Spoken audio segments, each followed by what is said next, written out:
ជាតិលេខ3បងប្អូនចេញពីភ្នំពេញទៅខេត្តកំពតស្ទះខ្លាំងណាស់បងប្អូនអើយនេះម៉ោងបណ្ដប់ថ្ងៃស្ទះខ្លាំងណាស់នេះបងប្អូនយើងគាត់ទៅស្រុកទៅដើរលេងនៅកំពតនៅអីនេះអូដល់កហើយស្ទះឡើងដាច់ផ្ទុយភ្នែកបងប្អូនស្ទះចរាចរណ៍នេះដោយសារតែរោងចក្របាទដោយសារតែរោងចក្រហើយការទុកឡានអត់សម្រាប់ធ្នាប់របស់អ្នកដឹកកម្មកររោងចក្រនឹងមួយទៀតបងប្អូនបាទអត់យល់ពីអារម្មណ៍គេអ្នកធ្វើដំណើរតាមផ្លូវទេស៊ីលើផ្លូវគេអស់មកចំហៀងផ្លូវខាងស្ដាំហ្នឹងអញ្ចឹងអ្នកដែលគេមកដល់កន្លែងហ្នឹងបងប្អូនគឺជិះវៀងបាទខ្ញុំជឿថាមានបងប្អូនដែលស្ដាប់វីដេអូខ្ញុំមើលវីដេអូខ្ញុំហើយបងប្អូនដែលជិះកាត់នឹងពីថ្ងៃមិញបងប្អូននឹងដឹងហើយក៏ហួសចិត្តដូចខ្ញុំដែរសុំចប់ហ្មងស្រុកខ្មែរបងប្អូនសុំទោសនិយាយចំពេកកន្លែងរោងចក្រហ្នឹងខ្ញុំហួសហេតុពេកខ្ញុំហួសចិត្តពេកបើនិយាយពីផ្លូវជាតិលេខ3ពីថ្ងៃមិញហ្នឹងបងប្អូនខ្ញុំជាអ្នកជួបហេតុការណ៍ហ្នឹងជាក់ស្ដែងផ្ទាល់តែម្ដងបាទគឺស្ទះខ្លាំងមែនទែនកំឡុងម៉ោងមិន10ជាង2 10ជាងហ្នឹងបងប្អូនដឹងស្ទះដោយសារអីហ៎ឥឡូវខ្ញុំប្រាប់បងប្អូនហ្មងទៅបាទតាមពិតទៅបើគិតពីការស្ទះចរាចរណ៍ពីឡានណាស្ទះចរាចរណ៍ពីឡានដូចគ្នាឬមួយក៏ដូចថាមានគ្រោះថ្នាក់ចរាចរណ៍ឬមួយក៏មានអ្នកជិះប្រជ្រះតិចតួចអីបាទគឺអត់ស្ទះទេបងប្អូនចាំមើលខ្ញុំប្រាប់បងប្អូនបាទចិត្តការសាំង PTT បឹងខ្នាបាទបងប្អូនជិះហួរបន្តិចទៅមានរោងចក្រមួយបាទរោងចក្រហ្នឹងខ្ញុំអត់ដឹងថារោងចក្រឈ្មោះអីទេគឺរោងចក្រហ្នឹងគឺ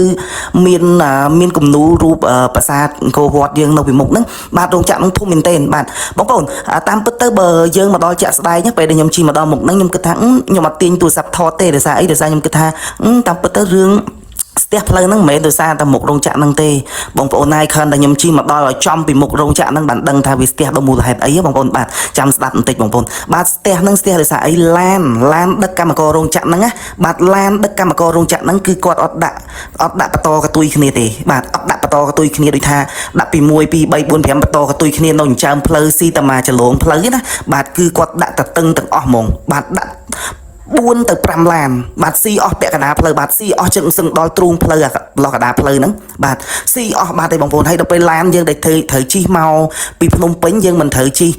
ត្រង់ដល់ពេលចឹងទៅយើងមិនត្រូវវៀងឈៀងចូលទៅលើផ្លូវមកពីខាងឆ្វេងដៃវិញបងប្អូនណាខ្ញុំហួសចិត្តតែម្ដងតាមពិតទៅខ្ញុំត្រូវទាញទូរស័ព្ទថតដោយសារខ្ញុំរវល់បើកឡានខ្ញុំថាទាញថតតែដល់ពេលមុនដំបូងមកដល់មុខហ្នឹងខ្ញុំគិតថាប្រហែលជាមិនមែនស្ទះដោយសាររោងចក្រហ្នឹងទេបាទដល់ពេលខ្ញុំជិះមកដល់វាស្ទះពេកយើងអត់មានពេល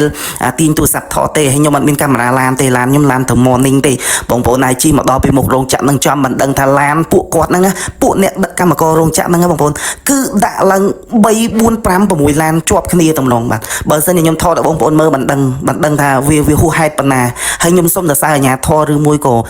អ្នកដែលចាត់ចែងនៅម្ដុំហ្នឹងបងប្អូនខ្ញុំឆ្ងល់ហ្មងអត់មានជួយសម្រួលឲ្យទេបាទខ្ញុំដំបូងខ្ញុំស្មានថាគេគ្រោះថ្នាក់ចរាចរណ៍ស្ទះខ្លាំងអីចឹងណាហើយខ្ញុំជិះផ្លូវហ្នឹងបងប្អូនផ្លូវខ្ញុំត្រូវមកកពតហ្នឹងបាទគឺខ្ញុំជិះផ្លូវជាតិលេខ3ហ្នឹងឡើងចង់សឹកផ្លូវហើយគឺខ្ញុំមិនដែលជួបបញ្ហាស្ទះចរាចរណ៍ដល់ថ្នាក់ហ្នឹងឯងដល់ពេលខ្ញុំជិះមកជួបជាក់ស្ដែងមកខ្ញុំដឹងថាអើយមិនមែនតែការស្ទះចរាចរណ៍ដោយសារយើងទៅចូលឆ្នាំទេបងប្អូន